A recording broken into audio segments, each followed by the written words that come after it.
It's Friday night, your phone is on silent, no plans, no noise, just you sitting in a quiet room, completely undisturbed. And instead of feeling lonely, you feel something most people don't expect, peace. But if someone looked at your life from the outside, they might assume something is wrong. They might think you're missing out, that you're isolating yourself, that these are supposed to be the best years of your life, and somehow you're wasting them in silence. But what if they've got it completely backwards? What if the very thing they see as emptiness is actually your strength? What if your desire to step away from the noise isn't avoidance, but awareness? That's what I'm talking about. Because while the world is constantly chasing stimulation, validation, and attention, there's a certain kind of person who doesn't need any of it to feel whole. They don't just tolerate being alone, they choose it. And if this feels familiar, if you've ever felt more like yourself in silence than in a crowded room, then you might belong to a rare psychological type, the self-sufficient introvert. What a play! That's what I'm talking about.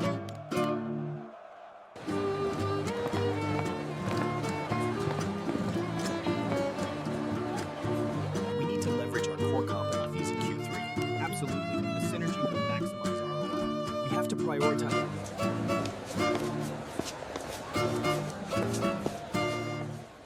From a very early age, most of us are taught, directly or indirectly, that being outgoing is the ideal. The loudest voice in the room gets noticed. The most social person gets labeled confident. The one who networks the most often gets ahead.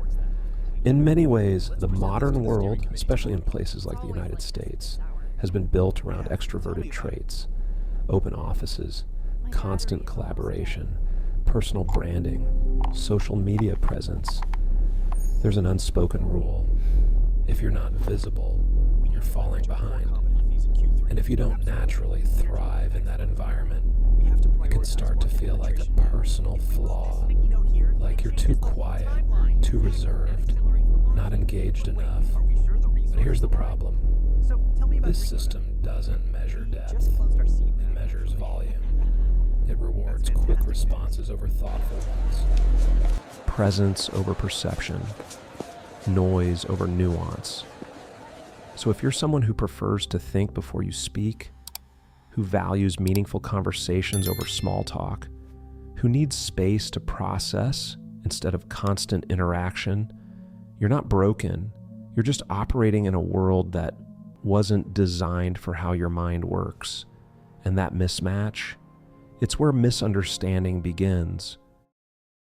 To really understand the self-sufficient introvert, we have to go deeper into the wiring of the brain itself. Because this isn't just a personality preference, it's biology. At the center of it are two powerful neurotransmitters, dopamine and acetylcholine. For highly extroverted individuals, dopamine is the driving force. It's the chemical of reward, excitement, and external stimulation. When they're in fast-paced, high-energy environments, meeting new people, chasing novelty, being surrounded by activity, their brains light up. They feel energized, engaged, alive. But introverts are built differently. Their brains are far more sensitive to dopamine. What feels exciting to others can quickly become overwhelming to them. Too much noise, too many interactions, too much input, and instead of pleasure, they experience fatigue, mental clutter, even anxiety. So their brains rely on a different pathway, acetylcholine. Acetylcholine is associated with inward focus. It's activated when you're reading, reflecting, analyzing, or simply being present with your thoughts. It doesn't create a spike of excitement. It creates a steady sense of calm, clarity, and deep satisfaction. If extroverts run on high-octane fuel, introverts run on precision energy. And this also ties into something psychologists call optimal arousal. Everyone has a different threshold for stimulation. Introverts reach that threshold much faster, which means they need less external input to function at their best. So when you step away from the noise, when you choose solitude over stimulation, you're not withdrawing from life. You're returning to the state where your brain works best. But personality alone doesn't tell the whole story. A self-sufficient introvert isn't just born, they are often shaped. Somewhere along the way, independence stopped being a preference and became a strategy. For many, it begins in subtle ways. Growing up in environments where emotional needs weren't fully met, where support was inconsistent, or understanding was limited. Not necessarily dramatic or traumatic, just absent in quiet, hard-to-name ways. So you adapt, you learn to self-soothe, to process things on your own, to stop reaching outward, because it doesn't always lead anywhere. In other cases, it comes from early independence. Being told you're mature for your age, being praised for handling things alone. Over time, that praise becomes identity. I don't need anyone. And sometimes it's shaped by disappointment, trusting someone, opening up, and being let down. Not once, but enough times that your brain starts to connect dependence with risk. So without realizing it, you make a quiet decision. It's safer to rely on yourself. This is where self-sufficiency takes root, not as isolation, but as protection. And on the surface, it works. You become capable, resilient, independent. But underneath, there's often an unspoken shift. You don't just prefer being alone. You trust it more than connection. And that distinction, subtle but powerful, is what truly defines the self-sufficient introvert. This is where things become truly fascinating. Because when you combine introversion with self-sufficiency, you don't just get a personality. You unlock a set of psychological advantages that are incredibly rare in today's world. First, there's the ability for deep, uninterrupted focus. While others are constantly pulled in different directions, notifications, conversations, external demands, you can sit with a single task for hours. You don't need constant stimulation to stay engaged. In fact, you do your best work without it. This is what allows self-sufficient introverts to enter states of flow more easily, where time disappears and productivity becomes almost effortless. Then there's emotional self-regulation. You don't rely on others to stabilize your mood. When something goes wrong, your instinct isn't to broadcast it. It's to step back, process, and understand. This gives you a kind of internal stability that many people spend years trying to develop.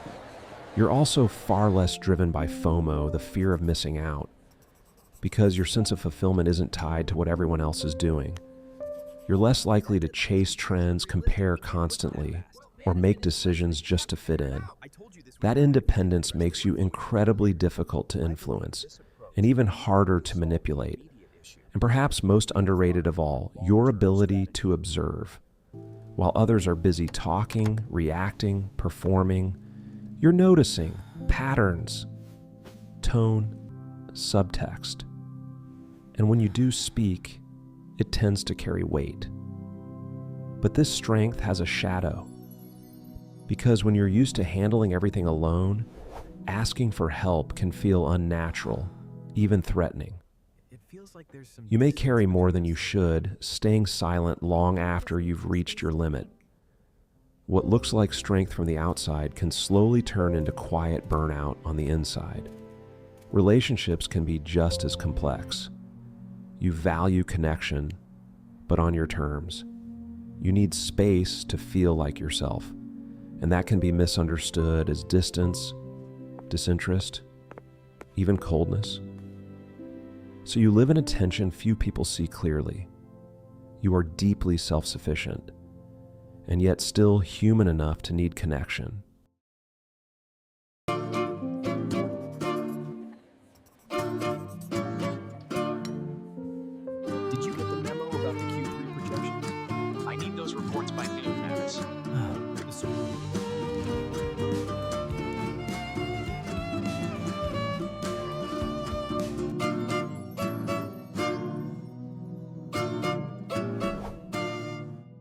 So where does this leave you?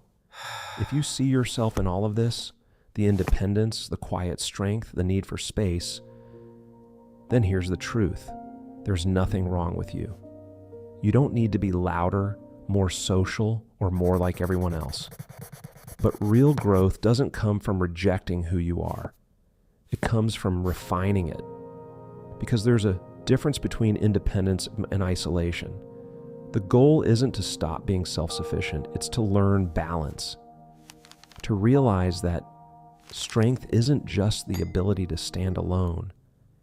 It's also the ability to let the right people stand with you, to open up not to everyone, but to those who have earned your trust, to ask for help, not because you're weak, but because you no longer need to carry everything by yourself.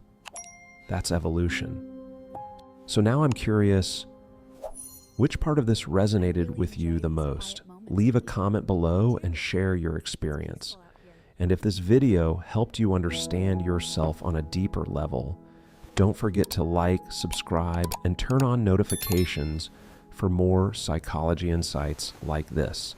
Until next time, enjoy the quiet. I really enjoy these quiet moments with you. Me too.